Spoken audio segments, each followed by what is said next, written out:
By 1990, Janet Jackson had come into her own with the biggest success of her career, the AN album Janet Jackson's Rhythm Nation 1814, a string of hit records, Missing Much, Escapade, Rhythm Nation, among others, and her first national tour. Charming and timid, talented, and driven, Janet has turned out to be the better Justice Jackson siblings, with the exception of a relationship she maintains with her mother. She keeps her distance from the rest of the family, though she is no longer managed by Joseph. The break was predictable, volatile. He does profit from Rhythm Nation. I've studied the best. Michael Jackson, Janet said in April 1990. I'm not saying that just because he's my brother. I really feel he's the best. I saw how hard he works. His ambition. It's so strange to read things about him because people don't understand Michael much. Janet also noted Michael has said that out of everyone in the family, we're the two that think the most alike. Janet is the only family member who makes it a point to show up at the taping of Michael's videos, just so that she can sit and watch him work. Still, she has to admit that rivalry does exist between them. He's very competitive, she said in April 1990, and so am I. Surprisingly, Michael is not as competitive with Janet as people might think. Mostly, he supports her efforts and offers advice whenever she asks for it.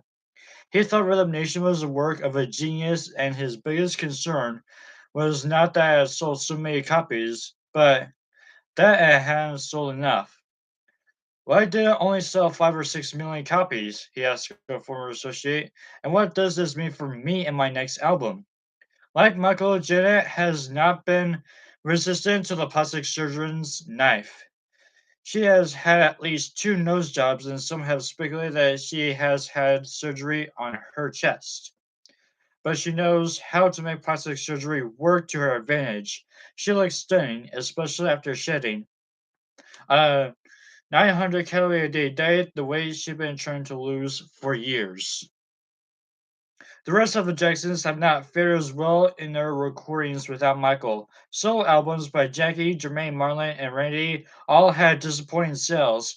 So did an excellent group album recorded by Jackie, Jermaine Teal, and Randy called 2300 Jackson Street for the street on which the family lived in Gary. Michael was bothered that 23 Jackson Street had not been a commercial success, especially since he had telephoned Walter Yakolev and specifically asked him to take a special interest in the album, but CBS Records could not successfully promote the Jacksons without Michael. It's not that the brothers have no talent, they do. After decades of experience, most of the Jacksons were first rate vocalists and they were all champion entertainers. However, trying to pursue their own careers while Michael Jackson's shadow looms in is not easy. The public doesn't seem to want Michael's brothers, it just wants Michael. CBS did not renew its relationship with the Jacksons after 2300 Jackson Street. There was no fanfare, as when the Jacksons left Motown for CBS, rather the label just did not pick up the brothers' contracts. The Jacksons simply fizzled out. Without Michael in the lead, his brothers have not been able to secure a new record deal. Ruby, by far the most resourceful singer of the three daughters, no longer records. Latoya's memoirs, Latoya growing up in the Jackson family, were published in September 1991. In the book, she was extremely critical of her family but generous to Michael, and did not suggest that he had been. While she did not claim to have been by Joseph, the publisher did not want to risk legal liability on such a vital issue. She did so in her promotional tour.